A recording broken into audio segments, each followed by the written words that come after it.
5 to 10% better general athleticism.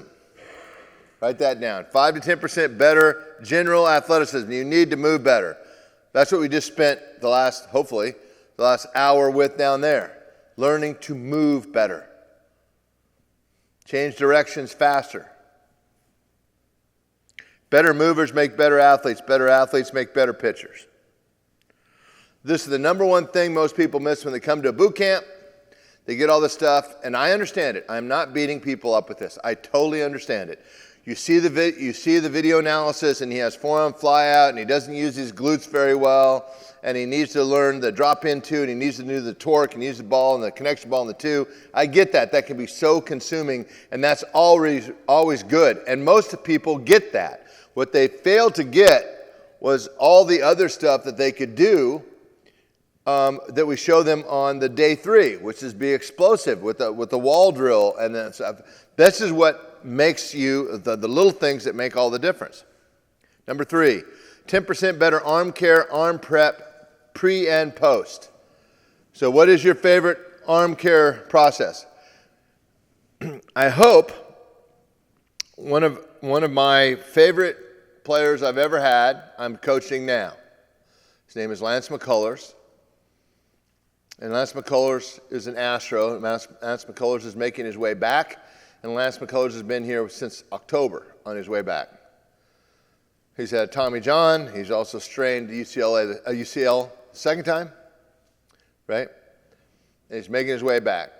He will spend 45 minutes of arm prep prior to throwing a baseball. Prior.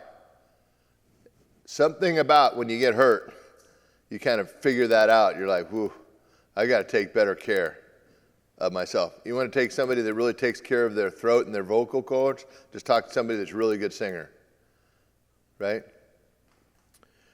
All right, and post throwing. What do you do? What do most of you do after throwing? I know what most of you do. You go home. You go to the car. You go get a Gatorade. You go drink your protein. And all that's fine. I guess you got to go home. What I'm saying is, do you do anything post? You should. You should. What should that look like?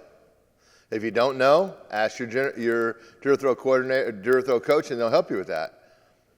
The rule of thumb is really simple. Whatever you did prior to throwing, you want to do that after throwing at 1/3 the volume, 1/3 the number of reps, at 3/4 of the speed. That's the best way you can do. Whatever you did prior, you need to do post. Next one, better drill proficiency. Are you continually improving your drills? How do you do it torque? How do you do a drop into? How do you do a quick pick? Is your Marshall any better? Is your Marshall 1 any better than it was 2 years ago? This is where I'm a stickler with my staff and the other people. We also do lessons here, right? One of the greatest gaps is as soon as you know how to do a Marshall, the coach stops teaching you or getting on you about how to do a Marshall, for example. That shouldn't happen. Will you ever completely master something? Well, it's possible, but here's what I'm saying to you. What do you know about martial arts? You get a white belt, and then you get another color belt, and then another color belt, and then another color belt, and then you get a black belt. Are you done? Nope. 2nd degree black belt. 3rd. That's the thing you need to be thinking of.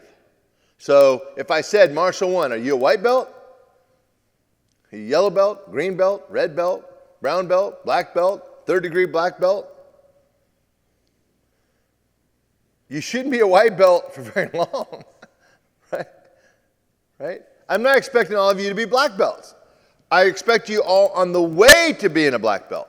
And some of that is the coach's fault. But the problem is, the coach, whether it's the guy that's giving you lessons now or the DuraThrow coach or your coach at school or whatever, it's still your performance. You're it. You've got to take control of it. I know that doesn't seem fair, but you're the captain of your ship. You have to take responsibility for it. So are you improving? So we're going to go down there today, and we're going to be throwing, and I'm going to walk around. I'm going to be watching, and I'm going to be watching all of your. It's the first thing I do. What does your martial look like? Right?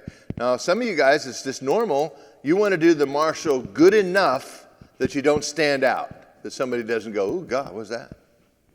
You don't want to embarrass yourself. I mean, I get that at the beginning, but what's the purpose of martial? To help you with deceleration, right? So I expect you to constantly, especially if you have posterior shoulder pain, or lateral elbow pain, you better be working on your martial. I get a lot of dimes. The guy says, my arm, coming to the ranch for 3 years. How's it going? It's going pretty well. My shoulder kind of bothered my back of my shoulder. I'm like, how you doing on your martials?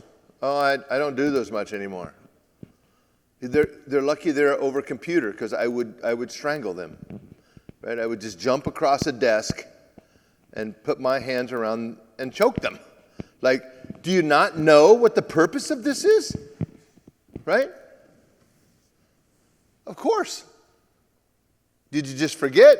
Most times, yes. That's why coaches are good, right? To remind you of what you already know. So, how's your torque drill? How do you rotate? How do you load?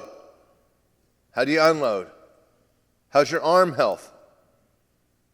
If you're more than a 2 on your arm pain, we got to fix that, because you're never going to throw it hard enough, or with any sort of workload, you're going to have to be shut down, because it doesn't get better. You need to really pay attention to that. So, better drill proficiency. If you're not sure, send in your video to your drill throw coordinator, a drill throw coach, and go, look, tell me about this. What do you see? Tell me about this.